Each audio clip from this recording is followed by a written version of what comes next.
안녕하십니까. 오늘 웨비나 한국세무포럼 토론 사회를 맡게 된 이경근입니다. 저는 현재 서울과학종합대학원 디지털금융 MBA 주임 교수를 맡고 있고요. 또 한편으로는 법무법인 율촌의 고문으로도 활동을 하고 있습니다. 오늘 바쁘신 가운데도 이렇게 한국세무포럼에 참여를 해주시고 오늘 준비를 해주신 여러 교수님들 또 토론자분들에게 먼저 감사의 말씀을 올립니다. 그리고 또 바쁘신 가운데도 이 토론회를 시청해 주시는 여러분들에게 감사를 드리고 싶습니다. 시작 전에 오늘 참여하시는 분들의 그 간단한 양력을 소개해 올리겠습니다. 우선 오늘 발표는 오문성 교수님이 해주시기로 되어 있는데요. 오문성 교수님의 양력은 지금 현재 한양여자대학교 교수로 재직하고 계시고 한국조세정책학회 회장을 지금 맡고 계시고요. 또 조세일보 조세정책연구소 소장, 여러 중요한 역할들을 맡아서 지금 수행을 하고 계십니다. 오문성 교수님. 네. 발표자 오문성 교수입니다. 반갑습니다. 다음으로 우리 토론을 맡으신 김용민 진금융조세연구원 대표님 소개드리도록 하겠습니다. 김용민 대표님은 과거에 재정경제부 세제실장, 조달청장, 청와대 경제보좌관, 감사원 감사위원을 역임하셨고 또 인천재능대학교 부총장도 역임한 바 있으십니다. 지금 현재 진금융조세연구원 대표로 활동하고 계십니다. 김용민입니다. 감사합니다. 다음으로 김병일 교수님 소개 올리겠습니다. 현재 강남대학교 정경학부 초빙 교수로 계시고요. 한국조세법학회 학계장으로도 활동을 하고 계십니다. 반갑습니다. 자, 그러면 이제 바로 오문성 교수님 발표를 부탁드리도록 하겠습니다. 발표는 지금 현재 PPT를 준비하고 계시죠? 그래서 앞으로 나가서 해주시면 감사하겠습니다. 그래서 지금 제가 잠깐 시간을 말씀을 드리면 오문성 교수님께서 발표를 약 40분 정도 준비를 해주실 거고요. 그 다음에 지정토론 각 교수님하고 김용민 대표님께서 김병일 교수님과 김용민 대표님께서 각각 15분씩 하고 그 다음에 자유토론을 15분 정도로 진행할 그럴 예정으로 있습니다. 그럼 이제 부탁드리도록 하겠습니다. 예, 방금 소개받은 한양여자대학교 오문성 교수입니다. 제가 오늘 발표할 주제는 여러분들한테 아주 피부에 닿는 말로 하면 비트코인이나 이더리움이나 이런 우리가 말하는 그런 암호화폐, 암호자산, 가상자산, 가상화폐 여러 이름으로 불리는 이쪽이지만 실제 제가 오늘 담은 내용 중에는 그걸 이제 더 떠나가지고 실제로 NFT나 대체 불가능 토큰이나 디파이나 다오나 메타버스까지 이어지는 그런 내용들에 대한 얘기를 좀 하려고 합니다. 제가 지금까지 여기에 대한 발표를 여러 번 했기 때문에 실은 가상자산에 대한 얘기는 너무 많이 해가지고 저 자신도 이제 더 이상 할 말이 별로 없고 그래서 오늘은 좀 다른 얘기들을 좀 많이 하려고 하는데 실제 제가 PPT 내용에는 많이 안 담았습니다. 왜 그러냐면 여기에 대한 실은 PPT라고 하는 게 이제 나름대로 문자화되어서 계속 남는데 정말은 NFT나 디파이나 이런 것들이 어떻게 진화할지에 대해서 저 자신도 그렇게 확실하게 확신을 못하기 때문에 제가 지금까지 공부한 내용들 그리고 제가 생각하는 나름대로의 그런 생각들을 여러분들한테 말씀드리는 시간으로 하겠습니다. 우리가 가상자산이라고 그러는데요. 정말 제가 한 4년 전부터 이쪽 공부를 하기 시작했는데 이 용어 자체도 정말 여러 가지를 썼습니다. 가상통화, 가상화폐, 가상자산, 암호자산 이렇게 했는데 제가 지금까지 제가 공부한 바에 의하면 그래도 이런 것들은 어떻게 불러야 되겠다 하는 제가 어떤 기준을 썼습니다. 솔직히 말하면 제가 생각하는 요 가장 적합한 이름은 암호자산입니다. 암호자산. 크립토 어셋. 보통 우리의 영문으로 표기도 크립토 어셋이라는 표현을 제일 많이 쓰거든요. 그래서 해외에서도 그렇게 많이 쓰는데 우리는 지금 특검법에 의하면 가상자산이라고 하는 버추얼 어셋이라는 말을 지금 많이 쓰고 있습니다.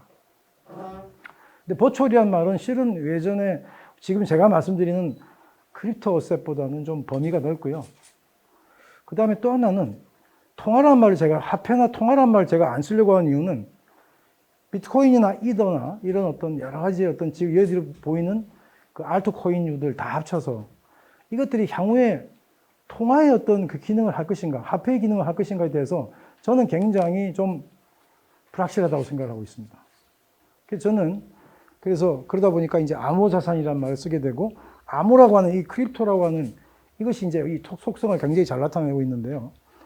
우리 특검법, 특정금융거래정보의 보검이 이용등에 관한 법률에 보면 이 가상자산에 대해서 우리가 이제 이렇게 정의를 하고 있어요.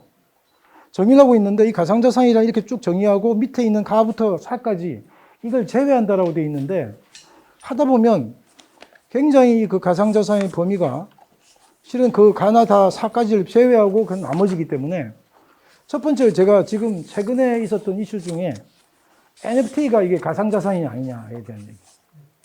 NFT가. 근데 non-fungible 토큰이라고 하는 게 여러분이 이제 제가 말씀드리면 비트코인이나 이더리움이나 이런 류들은 NFT가 아니라 FT로 말해야 된다. fungible 토큰이라는 거죠. 서로 이제 호환 가능한 그런 토큰인데 NFT는 실제로 호환이 불가능한 토큰이다. 대체 불가능한 토큰이다. 이렇게 얘기하죠. 그래서 제가 좀 이따 말씀드리겠지만 가장 대표적인 게 그림 같은 것들, 그림을 픽셀로 만들어가지고 이렇게 구현하는 거 있잖아요. 그 다음 책 같은 경우도 하고, 심지어는, 정말은 그 부동산 같은 경우, 정말 여러 가지 우리가 머릿속에서 생각할 수 있는 여러 가지 것들이 이 NFT화 될 수가 있는데, 이 부분이 여기 포함되느냐 안 되느냐인데, 실은 여기에 대해서도 말이 많은데, 제 생각에는 특별히 포함되지 않을 게 없다. 여기서 하더라도. 저는 그렇게 생각하고요. 그리고 우리가 가세 문제를 다룬다든지 할 때는 실제 여기 포함된다 안 된다 크게 중요하지 않다. 나중에 그거로 소득이 있었을 때 우리가 나중에 결국은 우리나라의 소득세법은 소득 원천설이라서 어느 자산에 집어넣을 건지 정의하기 나름인데 그때 우리 생각에 넣지 않는데요. 하여튼 어쨌거나 이 가상자산은 이런 그 A에서 B를 빼게 돼 있는데 결국 빼다 보면 가장 먼저 이걸 뺀 이유가 빼다 보면 우리가 그림이 그려지는 것은 암호자산이라고 하는 게 포함이 착실히 되게 되거든요. 그래서 여기 보면 이더리움이나 리플이나 샌드박스나 디센트럴랜드라고 하는 이런 어떤 최근에 있었던 요 두 가지 샌드박스나 디센트럴랜드는 최근에 있어서 각광을 받는 토큰입니다. 근데 이런 것들을 포함하는 것이 되는데 일단 이렇게 돼 있고요. 가상자산, 저는 이제 우리 특검법이 가상자산 쓰니까 저 가상자산 쓰겠습니다. 이 가상자산에 대한 자산 분류는 우리가 IFRS 우리 국제계 기준에서 그 해석위원회에서 했던 이제 그걸 기준으로 해서 우리 이제 질문하고 답변한 게 있는데 결국은 우리가 무형자산으로 간다, 일단. 무형자산으로 가고 만약에 판매 목적이면 재고자산 간다. 뭐 이렇게 지금 표현을 했거든요. 분류를. 근데 무형자산이라고 하는 것은 제가 볼 때는 우리가 이제 이 회계적 용어 중에서 무형자산이라 그러면 눈에 보이지 않는 자산이다. 이제 이런 용어 생각도 있지만 일반적으로 회계 쪽을 연구하다 보면 이 무형자산이라는 자산이 가지고 있는 속성들이 있어요. 근데 그러한 속성에 맞는지에 대해서 일단 생각을 하게 되는데 생각을 해보면 실제 우리가 말하는 비트코인류들이 이런 무형자산에 정말 속하기는 상당히 힘들다. 그래서 제가 이제 여러 번 말씀을 드렸지만 이 무형자산으로 분류된 동기가 다른 데 집어넣다 안 되니까 무형자산으로 넣었다라고 하는 말이 일반적인 중론이고요. 처음에 집어넣고 싶었던 거는 금융자산이었습니다. 근데 금융자산이 기본적으로 계약을 전제로 하는 금융자산이기 때문에 그러한 계약 관계는 없다는 생각에서 금융자산에 못 집어넣다 보니까 결국 이 무형자산을 집어넣는. 그래서 이 무형자산을 집어넣다 보니까 또 우리 소득세법에서 기타 소득을 가게 되는 뭐 이런 어떤 일련의 연결사항이 되었다는 거죠. 그래서 제가 이제 여기 쓴 거는 국제기준 해석위원회 해석은 비트코인의 성격을 합리적으로 반영하고 있는가? 결론은 반영하고 있지 못하다는 거고요. 최근에 보면은 우리 일본 측에서 우리가 국제기준 해석위원회 쪽에서 하는 한 회의에서 일본 측에서는 이거 금융자산을 집어넣는 것이 합리적이지 않은가 해서 우리나라에서 그 지금 현재 회계 기준을 만들고 있는 회계 우리 기준원이죠. 회계 기준원에서도 거기에 대해서 동의한다라고 하는 신문 기사를 뜬 바가 있는데 또 어떤 신문 보니까 우리 동의한 바 없다 이렇게 하는데 실제로는 동의했든 안 했든 중요하지 않습니다. 실제로는 저는. 왜 그러냐면 이것이 어떻게 가든가 하고 어느 한 기관에서 동의한다 안 한다는 별로 중요하지 않다. 그래서 제가 보기에는 결국은 금융자산으로 갈 수밖에 없는데 제가 여기다 썼지만 금융자산으로 가는 방법은 두 가지가 있어요. 이러한 것이 현재 계약을 전제로 한다고 하는데 이 계약의 범위에 이런 유의 계약들도 이 안에 집어넣을 건지 아니면 안 집어넣는다 그러면 금융자산의 범위를 계약을 전제로 하는 것이 아니라 이 속성이 들어갈 수 있도록 범위를 확장하든지 둘 중에 하나거든요. 그래서 결국은 정말은 굉장히 닮은 자산이라고 하는 게 금융자산일 거다. 그 중에 주식일 거다. 왜 닮았느냐? 이 변동폭이 큰 게 닮았습니다. 실은. 그리고 또 하나는 주식을 투자하는 사람들의 대체 수단입니다. 투자 수단이에요. 최근에도 보면은 우리가 이걸 250 빼주니까 5천 빼주라. 그 다음에 우리가 금융투자 소득이 내년부터 들어오는데 거기서는 2월 교선금을 5년 동안 빼주는데 여기는 왜 안 빼주냐. 이런 말이 나오는 게 실제로는 투자자 입장에서는 내가 주식에 투자하는 사람이 이쪽 크립토 어셋도 투자한다는 거죠. 다만 주식에 투자하는 금액보다 굉장히 줄여서 하죠. 겁이 나니까. 금액을 줄입니다. 보통은. 일반적인 투자자들은 이쪽에 주식을 막 1억을 하는 사람이 이쪽에도 1억 하는 사람은 거의 없고요. 이쪽을 한 1억 하면 한 1,000만 원이나 500만 원 한다. 겁이 나서. 하지만 투자는 한다는 거죠. 다만 지금까지 경험해 오면 여기서 500 투자한 게 여기 1억 투자한 것보다 더 수익률이 높을 가능성도 굉장히 크다는 기대를 하면서 하는 거죠. 근데 그러한 기대는 이게 신종자산이라서 그런 면도 있고 또 하나는 새로 이런 크립토 어셋이 가져올 이것이 하나의 기반으로 해서 이 하나의 열릴 미래의 세계가 어디까지 갈지를 모르기 때문에 그 부분에 대한 투자를 미리 하고 있는다. 저는 이렇게 생각합니다. 이제 이런 얘기들은 제가 지금 막 드린 거고요. 제가 이제 지금까지 드렸던 얘기는 지금까지 제가 여러 군데에서 발표를 했던 내용입니다. 그래서 결국은 우리 소득세법이 기본적으로 기타 소득으로 한 것이 무형자산의 양도 또는 대여로 인한 소득? 이것에 대해서 기타 소득으로 했기 때문에 이걸 무형자산으로 보다 보니까 이거 무형자산에 대한 양도 또는 대여로 인한 소득이 기타 소득 되어 있으니까 다만 여기다 집어넣을 수는 없고 밑에다가 가상자산이라는 말을 집어넣으면서 따로 하나 항을 신설했어요. 그런데 그러다 보니까 결국은 문제가 된 것이 같은 패턴으로 하다 보니까 결국 250만 원 빼주는데 우리나라의 기타 소득은 소득세법상 기타 소득은 2월 교선금을 공제해 준다는 말이 전혀 없기 때문에 여기에 대해서 빼줄 수가 없다. 그러다 보니까 금융투자소득과 같은 수준에서 빼달라고 하는 요구가 계속 있었고 최근에 있었던 우리가 이제 그 유력한 대선 주자 두 분이 계셨잖아요. 두 분 중에 이제 한 분이 됐는데 두 분이 동일한 공약을 걸었습니다. 동일한 공약이 뭐냐면 일반적인 그 투자자들이 주장하고 업계에 주장하고 블록체인 협회에 주장하는 5천만 원이라고 하는 거하고 5년간 2월 교선금을 공제해 주겠다. 캐리 포워드 하는 거죠. 그런 부분을 인정하겠다고 하는 것이 이 두 분의 그냥 그 공약이었는데 하여튼 뭐 어느 분이 되더라도 결국 크립토 어셋은 그렇게 갈 수밖에 없었다. 할 만큼 이렇게 만들어졌어요. 하지만 그때도 이제 그런 말은 없었어요. 그는 그냥 금융투자소득으로 가겠다는 말과 거의 동일한 의미로 받아들여집니다. 제가 보기에는. 자, 이런 얘기들이 이제 제가 여기 썼던 거고요. 자, 이제 우리가 이제 본격적인 NFT하고 디파이에 대한 얘기를 하겠습니다. 이 NFT는 아까 제가 말씀드렸지만 우리가 보통 NFT를 얘기하면 FT를 같이 얘기해야 된다. FT가 펀저블 토큰이니까 우리가 비트코인이나 이더리움이나 다른 리플이나 뭐 이런 디센트럴랜드라든지 이런 토큰들은 각각의 토큰들이 실은 똑같이 이게 같이 교환될 수 있는 거죠. 하지만 우리가 이중섭의 소라고 하는 그림이 있다 그러면 그 소를 픽셀로 구현해가지고 하면 정말은 새로운 세계가 오긴 왔어요. 왜 그러냐면 예전에도 그런 그림들을 픽셀로 구현하는 경우는 많이 있었단 말이죠. 그렇다면 그 실제로 우리가 그 실물 오리진하고 이 디지털 오리진이라는 말을 제가 쓰는데 이걸 픽셀로 구현해서 거기다가 오리진이라고 하는 것을 하나 부여한다. 그럼 오리진을 어떻게 부여하느냐? 그게 블록체인 기술입니다. 블록체인 여기다 오센틱하게 번호를 고유넘버를 부여해버리면 똑같이 생긴 픽셀로 만든 그 소라고 하는 그림이 첫 번째 만든 걸 예를 들어서 1번이라고 줬다. 그럼 여기는 그 1번이라는 번호 때문에 다른 그림하고 똑같이 생겼지만 여기는 디지털 오리진으로 취급되는 거예요. 그렇다면 이런 그 예전에 볼 때는 똑같은 건데 뭐 이게 왜 다르냐 하는데 지금은 거기에 대해서 이 사회 구성원들이 느끼는 믿음이 달라졌다고 저는 생각합니다. 그래서 새로운 세상이 오는 데는 새로운 개념이 생기고 새로운 사고의 틀이 형성된다. 그래서 현재 지금 NFT라고 하는 것은 예전에는 그런 게 있었다 하더라도 똑같은 그림에 불과하고 거기에 대해서 희소성이 없기 때문에 가치가 없다라고 생각하는 그런 개념에서 이제는 똑같은 그림이라 하더라도 블록체인으로 1번을 부여하게 되면 2번을 부여하게 되면 3번을 부여하게 되면 서로 다른 그림이라고 생각합니다. 그래서 거기에 대해서 심지어는 실제 이 실물 오리진보다 디지털 오리진이 나중에는 더 비쌀 수 있다라고 생각하는 거고요.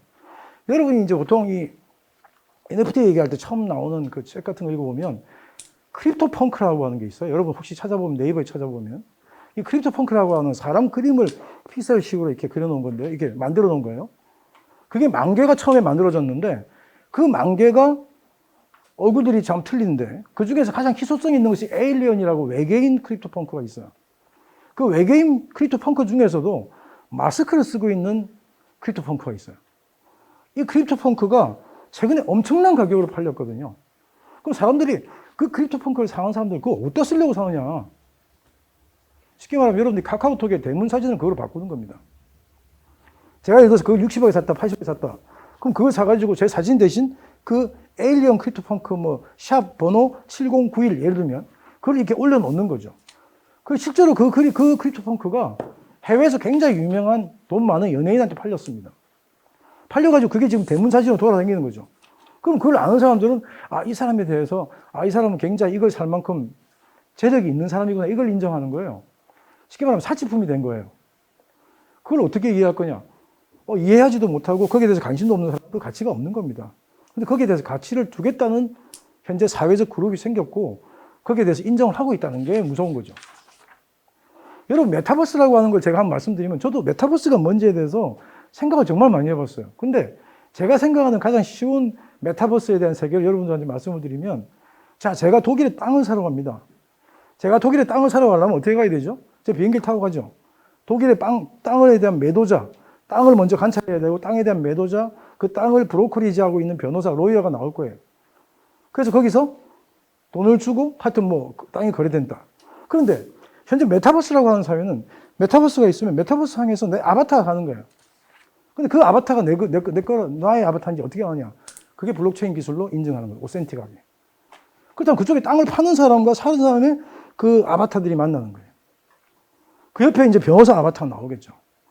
그래서 그것이 이제 계약서가 맺어지고 하면 거기서 이제 실제 돈이 오고 갈 텐데 그 돈이 오고 갈 때 실존 크립토 어셋으로 왔다 갔다 할 수 있는 거예요. 전자지급으로.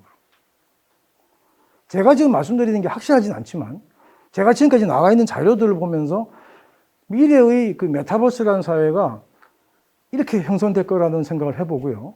또 하나는 저는 이제 그냥 메타버스로, 그래서 어떨 때 보면 메타버스 가세, 디파이 가세 이런 말 할 때 보면 저는 제 생각으로는 잘 모르는 분들의 얘기다라는 생각이 들어요. 왜냐하면 디파이라고 하는 게 그렇게 간단하게 암호자산 맡기고 돈 빌려주고, 암호자산 맡기고 이자 받는 거 정도. 그건 아주 그 중에 한 일부죠. 그리고 제가 지금 말씀드린 것만 설명을 드려도 메타버스에서 어떻게 가서 할 거냐 그 말 묻는 거는 우리 현실 생활에 일어나는 모든 걸 어떻게 가서 할 거냐 그 말 묻는 거 똑같아요. 우리 예전에 외제차가 별로 없을 때는 당신 뭐 타고 다니냐? 벤츠 타고 다닌다고 그러잖아요. 벤츠만 있는 거 아니잖아요. 벤츠 E200도 있고 C200도 있고 있어요. 근데 거기에 대한 구분이 안 되는 거예요. 초기이기 때문에. 그래서 지금 보면 디파이 가세, NFT까지는 그래도 믿을만 합니다. NFT도 그 표창하고 있는 대상 자산이 뭐냐에 따라서 가세 방법이 다 다를 수 있어요. NFT가 표창하는 게 그림이다? 그림 가세랑 관련되고요. 그게 다른 거면 다른 가세랑 관련되는데 NFT 가세 어떻게 하냐 이렇게 물어보면 실은 조금은 그 NFT에 대한 내용을 아는 분들은 좀 난감할 수 있다 이거. 메타버스는 우리 현실 세계 이거의 데카콜만이다 이거 그냥. 딱 찍어 놓으면 이쪽에 우리가 살고 있고 이쪽도 또 하나의 세계가 있고 그 세계에서 우리가 하고 있는 일을 다 한다는 거죠 이쪽에서. 근데 거기에 대해서 가세 어떻게 이루어지니 그러면 말하기가 좀 어렵다고 생각하고요. 그래서 그런 얘기들을 좀 말씀드리고 여기 보면 NFT도 제가 그런 말씀을 드렸죠. 여기 제가 말씀드린 이종섭의 소나 이런 얘기들을 좀 썼습니다. 아까 제가 굉장히 비싸게 팔렸다는 게 넘버 7523 크립토펑크입니다. 여기 지금 보면 요거죠. 그래서 저는 NFT를 어떻게 가세하니? 그러면 NFT는 이게 뭐 가상자산이다, 아니다, 뭐 거세를 어떻게 하지? 이거는 기타 소득 가세하나? 이거는 뭐 아니면 뭐 저쪽에 우리가 말하는 그 다른 소득으로 분류해서 가세하냐? 이렇게 묻는 것은 제가 볼 땐 NFT에 대한 성격을 정확히 모르고 하는 얘기다. 그렇기 때문에 NFT에 대해서 공부를 실제로 많이 해야 되고 또 하나는 공부도 많이 하지만 이 NFT 자체가 표창하고 있는 자산이 정말 우리가 상상할 수 없을 만큼 다양한 자산을 표창할 수 있다는 거죠. 그러니까 그 부분에 대해서 우리가 인정을 해야 된다는 거예요. 그래서 NFT로 인한 가세 문제는 NFT가 향후에 어떻게 진화할 거냐 이거 대체. 어떤 사람은 지금도 NFT 나중에 없어질 거라고 그래요. 지금도. 근데 제가 볼 때 NFT가 없어지기 힘들고요. 비트코인이 없어지기 힘들고 이제는 나름대로 자리는 잡았습니다. 다만 비트코인이나 이런 크립토 어셋들이 현재 굉장히 많이 올랐다가 많이 떨어지기도 하고 하지만 이게 지금 언제 또 올라갈지 언제 내려갈지 아무도 모르는 거고요.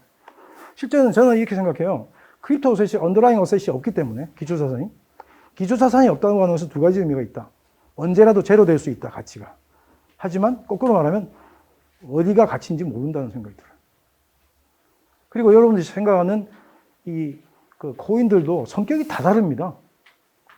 여러분들은 예를 들어서 비트코인이나 뭐 이더리움이나 지금 말하는 여러 코인들, 예를 들어서 뭐 수백 가지, 수만 가지의 코인들이 비슷하게 생각했지만 왜 그러냐면 비트코인이 채굴한다고 그러니까 남들도 채굴하는 줄 알아요. 다른 코인도.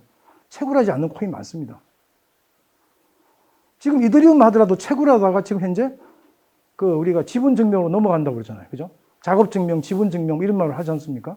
그러니까 이게 나름대로 그 코인이 생성되는 방법도 틀리고 실제 그 코인이 유한하냐 무한하냐 이런 것도 다르고 정말 다양한 코인들이 이 세상에 나와서 활동을 하고 있기 때문에 여기에 대해서 일률적으로 어떻게 가겠다 하는 말이 하기가 참 힘든 거죠. 저는 회계적으로는 이 크립토셋에 대한 가치평가 이론이라고 하는 게 정말 이게 언젠가는 그래도 나름대로 만들어질 거다. 이론적으로.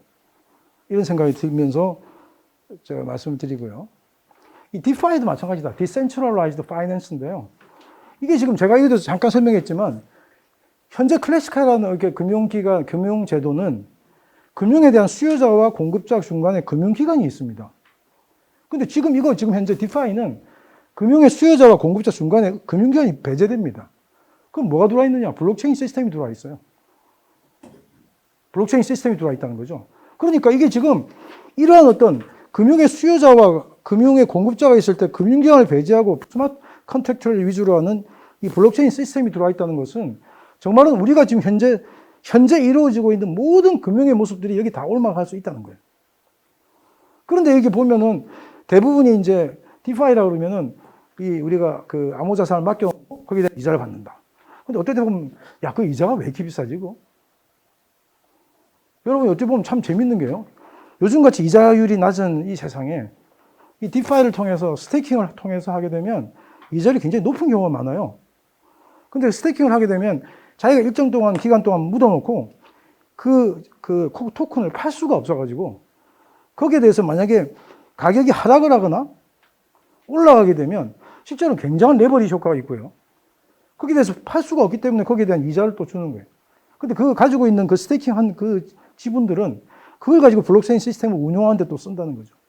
그래서 이게 지금 제가 이 말씀드린 내용들이 실제로는 굉장히 복잡한 내용들이 많이 포함되어 있어요. 저도 실제로는 이 내용을 100% 이해를 못하고 있는데 제가 지금은 공부를 많이 하고 있는 상태입니다. 근데 나름대로는 그런 우리가 내용이 들어가 있다고 볼 때 이 디파이에 대해서도 디파이 가세를 어떻게 하지? 간단하게 이렇게 묻는 것은 정말은 굉장히 황당한 얘기입니다. 디파이를 통해서 보험도 이루어질 수 있고 증권도 이루어질 수 있고 아까 말한 우리가 암호자산 중에서도 STO라고 우리가 증권형 토큰도 있거든요. 그건 실은 증권하고 별 다른 게 없다 이게. 그리고 여기 제가 잠깐 쓴 것 중에 DAO라고 하는 게 있어요. DAO. 이 DAO라고 하는 게 Decentralized Autonomous Organization인데 DAO. 이건 제가 가만히 연구를 하다 보니까 이 DAO는 우리가 현재 운영되고 있는 주식회사 크게 다를 게 없다. 주식회사 우리가 엔티티가 있단 말이죠. 회사의 경영자가 있고 주주가 있는데 이 DAO도 실제로 이 지분을 구입한 자가 거의 주주의 역할을 하고요. 다만 중심적인 어떤 중심 엔티티가 기본적으로는 블록체인 시스템을 하는 거죠. 그래서 이런 것들이 실제로 연구가 아주 많이 이루어져야 되는데 실제 여러분들이 거래가 그러니까 지금 우리가 보면 일반적으로 크립토 어셋에 대한 거래를 하는 분들도 대부분 비트코인이나 이런 걸 샀다 팔았다 이것만 하지 이 스테이킹을 통해서 이자를 받거나 이런 걸 하는 분은 아직까지는 많지 않은 것 같아요. 그 개념도 잘 이해를 못하고. 그래서 그 상태에서 우리가 가세를 한다고 하는 문제, 이 문제는 정말은 가세관청 입장에서도 굉장히 많은 그 연구가 이루어져야 되는 부분이다. 그래서 제가 이제 결론적으로도 뭐 이건 제가 앞에 건 다 제가 한 거기 때문에 결국 이제 우리가 말하는 제가 이제 이쪽 그 가상자산이나 이런 블록체인 기반으로 하는 비즈니스를 이제 공부하다 보면 정말 굉장히 많은 그 새로운 용어들이 많이 나와 있어요. 뭐 에어드랍이니 그죠? 그래서 여러분들이 공부를 하다 보면 그게 상당히 이해하기 힘든 부분도 있고 한데 그 부분들이 전부가 이제 우리가 하나의 이 블록체인 기반 비즈니스에 나오는 용어들이고 그게 전부 아우러져서 이제 비즈니스가 형성이 되고 결국 그런 것이 종합적으로 가가지고 나중에 메타버스로 가는 거다. 그러니까 메타버스의 키워드는 아바타예요. 아까 제가 아바타라는 말씀을 드렸지만 현재 제가 움직이고 있는 현재 지금 제가 움직이고 있는 이것이 제가 움직이는 게 아니라 저의 아바타가 움직인다. 그럼 현실 세계에 바로 그 닮은 꼴 하나가 또 세계가 또 하나 마련되어 있다고 생각하면 됩니다. 그래서 그런 세상에 지금 보니까 이 메타버스에 대해서 공부하는 이제 그 에어리어들이 생겼어요. 리서치 에어리어가 생겼고 여기에 대해서 관심을 가지는 분들도 많이 연구자들이 이제 생겼어요. 그러다 보니까 이쪽에 이제 많은 부분들이 이제 연구가 이루어지고 있는데 다만 여기서 가세 문제라고 하는 것은 굉장히 그 중에 일부의 문제다 이제. 다만 제가 생각할 때 가세 문제는 굉장히 중요한 하나의 실마리는 텄다는 생각이 들어요. 왜? 암호자산에 대한 가세 문제는 암호자산을 인정했다는 생각이거든요. 가세를 하지 못했다는 얘기는 정말은 이 자산에 대한 성격이나 이런 거에 대해서 정말 확실하지 못할 때는 가세하기도 겁이 나는 거죠. 이걸 가세해서 어떻게 할 건가, 이거. 근데 지금 가세를 하겠다고 가세관청과 실은 전 세계적으로 가세가 이루어지는 것은 초기에 이 암호자산이 등장했을 때 이게 뭐 튤립 피버니 뭐 이런 얘기들을 하는 것은 어찌 보면 종식되었다, 이제. 이게 지금 현재 굉장히 융성하면서 번창하면서 속도가 빠르게 갈 거냐 아니면 굉장히 출렁대면서 정말 없어질 듯 없어질 듯 하면서 갈지는 저도 아직 솔직히 거기에 대해서 확실히 할 수 없지만 현재 이것이 자리를 잡긴 잡았다 어느 정도는. 그래서 지금 우리가 말하는 처음에 우리가 말한 비트코인 등장을 해가지고 암호자산에 대한 어떤 그 카테고리 형성하고 그 형성된 카테고리에서 지금 NFT나 뭐 디파이나 이런 것들이 쭉쭉쭉 발전이 되면서 이제는 결국은 메타버스의 그 세계로 들어간다. 저는 실은 게임을 개인적으로 굉장히 안 좋아하는데요. 최근에 제가 제페토에다 아바타를 만들었습니다. 왜냐하면 저 게임 안 좋아하지만 한번 제가 어떤 세상인지 하루에 한 번씩 들어가 보거든요. 제가. 그 들어가 보는 게 이 세상이 이런 세상이고 아직까지는 제페토라는 데 들어가 보면 거기서 비즈니스는 안 이루어지고 있어요. 다만 거기에 들어와 있는 참여하는 인구가 엄청나게 많다고 그래요, 지금요. 그 참여자들이. 그래서 그걸 결국 예전에 우리가 카카오톡이 정말은 전혀 비즈니스 없이 사람들에게 서로 의사소통만 하는 걸 기반으로 하고 있다가 결국 카카오가 다음을 잡아먹으면서 그 다음에 꾸려나가는 걸 보면 제가 볼 때는 이 메타버스의 세계도 뭐 제페토나 여러 가지 외국계 회사들도 지금 메타버스를 만들어 놓은 게 있어요, 세상을. 그런 데서 지금 현재 사람만 이렇게 거기에 참여자들만 받아들이고 있는 수준이지만 언젠간 여기서 큰 것이 이렇게 비즈니스가 터질 것이다. 그래서 사람들이 그런 말 해요. 메타버스가 왜 중요하냐? 이렇게 물어보면 딱 한마디 할 수 있는 게 메타버스에서 돈을 번다는 거예요. 거기서 비즈니스가 생긴다는 거고 비즈니스가 생긴다는 얘기는 거기서 가세가 이루어진다는 얘기고 또 하나의 세상이 생겼다는 거예요. 또 하나의 월드가 생겨서 그 세상과 우리 실물이 우리가 현재 살고 있는 이 세상 두 개의 세상이 생겨서 저는 제가 볼 때는 뭐 정확히 표현을 할 수 없지 모르지만 이 부라고 하는 게 그만큼 창조된다 이런 생각을 듭니다. 이건 제가 국세청에서 가세 유예를 주장할 때 국세청에서 가세 유예해줘야 되겠다 할 때 제가 이제 주장했던 논리인데 대부분 제가 한마디로 말씀드리면 국세청은 가세를 할 수 있는 준비가 아직 안 돼 있다. 그 생각이었습니다. 그래서 이제 지금 계속 국세청에서도 여기에 대한 공부를 많이 하고 가세 준비를 하고 있지만 제가 볼 때는 정말 이 여기에 대한 것은 정말 새로운 영역이고 새로운 공부에 대한 그 부분이기 때문에 이 가세에 대해서도 정말은 공부를 많이 하고 우리가 지금 뭐 그 일반적인 주식 시장하고 우리가 가상화폐 시장은 정말 많이 다르거든요. 그걸 거래를 안 해본 사람은 그 얼마나 다른지 잘 못 느낍니다. 저는 거래를 해봤어요, 일부러 그래서. 해봤는데 정말 거기서에 대한 문제점. 어떤 경우는 이런 게 있습니다. 최근에 이제 그 크립토 어셋 우리 거래소 시장이 막 이렇게 이제 뜨기 시작하니까 투자자 보호를 하자. 그 중에 하나가 공시를 하자. 그래서 내가 물어봤어요. 공시를 주장하는 한 연구자한테 뭘 공시해 줄까요? 내가. 뭘 공시해 줄까요? 공시라고 하는 것은 기본적으로는 우리 주식 같은 경우에 그 주식을 발행한 기업이 주식 가치에 영향을 미치는 그 요소들의 변동이 생기면 공시를 통해서 투자자들한테 알려주는 거거든요. 그렇다면 크립토어셋이 어디에 영향을 받는지를 알아야 그거에 대한 공시를 해달라고 요구할 텐데 공시를 뭘 해줄까에 대해서 생각도 없고 두 번째, 누구한테 해달라고 그럴까요? 이더 같은 경우는 재단이 있습니다. 이더리움은. 비트코인 같은 경우는 누구한테 해달라고 그래야 되죠? 난 대체 잘 무슨 모르겠어요. 지금도. 공시를 해달라고 하는 주체. 공시에 누구한테 해달래요? 어떤 내용을 공시해달라요? 이런 것들에 대해서도 실은 지금 연구들이 많이 이루어져야 되고 투자자들이 보호되어야 되는 측면은 분명히 있습니다. 너무나 아직 엉성해요. 우리나라 4대 시장이라 하더라도 그것이 이루어지는 그 분위기를 보면 주식시장과는 비교할 수 없게 엉성한 부분이 많거든요. 심한 경우는 A, B, C, D 4개의 시장 중에서 3개의 시장은 다 움직이고 있는데 A라는 시장은 그냥 한 5시간 동안, 6시간 동안 자기네 전산 그거 업데이트 시킨다고 그냥 스톱하고 있는 거예요.